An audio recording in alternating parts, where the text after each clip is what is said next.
আসসালামু আলাইকুম প্রিয় দর্শক, প্রতিদিনের মতো আজকেও আপনাদেরকে বিশ্বের বিভিন্ন দেশের টাকা রেট সম্পর্কে জানিয়ে দেবো। দর্শক, প্রতিনিয়ত কিন্তু বিশ্বের বিভিন্ন দেশের টাকা রেট পরিবর্তন হচ্ছে। আজকে বিশ্বের কোন কোন দেশ থেকে টাকা পাঠালে বাংলাদেশি টাকায় কত টাকা করে রেট পাবেন সেটাই আপনাদেরকে জানিয়ে দেবো। আজকে আপনারা জানতে পারবেন সৌদি আরব, মালয়েশিয়া, ওমান, দুবাই, কুয়েত, কাতার, বাহরাইন, মার্কিন ডলার সহ বিশ্বের বিভিন্ন দেশের ডলারের রেট আপনাদেরকে জানিয়ে দেবো। প্রথমেই জানাবো আজকে মালয়েশিয়ার রিঙ্গিত। মালয়েশিয়ার 1 রিঙ্গিত সমান 30 টাকা 90 পয়সা এবং সৌদি রিয়াল, সৌদি আরবের 1 রিয়াল সমান 32 টাকা 51 পয়সা করে রেট পাবেন। মার্কিন ডলার, মার্কিন 1 ডলার সমান 122 টাকা 60 পয়সা করে রেট দিচ্ছে।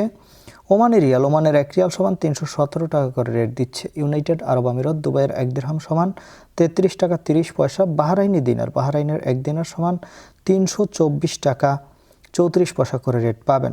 কাতারি রিয়াল, কাতারের 1 রিয়াল সমান 33 টাকা 58 পয়সা করে রেট পাবেন। কুয়েতি দিনার, কুয়েতের 1 দিনার সমান 400 টাকা 39 পয়সা করে রেট পাবেন। সুইজারল্যান্ডের 1 ফ্রেঞ্চ সমান 154 টাকা 15 পয়সা করে রেট দিচ্ছে। দক্ষিণ আফ্রিকার 1 রান সমান 7 টাকা 62 পয়সা করে রেট পাবেন। কানাডার 1 ডলার সমান 92 টাকা 54 পয়সা। নিউজিল্যান্ডের 1 ডলার সমান 72 টাকা 95 পয়সা করে রেট দিচ্ছে। অস্ট্রেলিয়ান 1 ডলার সমান 85 টাকা 72 পয়সা এবং সিঙ্গাপুরের 1 ডলার সমান 95 টাকা 55 পয়সা করে রেট পাবেন। ব্রিটিশ পাউন্ড, ব্রিটেনের 1 পাউন্ড সমান 166 টাকা 37 পয়সা। ইতালিয়ান ইউরো, ইতালির 1 ইউরো সমান 146 টাকা 75 পয়সা এবং ইউরোপের 1 ইউরো সমান 146 টাকা 75 পয়সা করে রেট পাবেন। দর্শক, এই ছিল আজকে বিশ্বের কয়েকটি দেশের টাকা রেট সম্পর্কে। কথা হবে পরবর্তী কোনো ভিডিওতে। প্রতিনিয়ত আপডেট পেতে অবশ্যই আমাদের চ্যানেলটি সাবস্ক্রাইব করে রাখুন।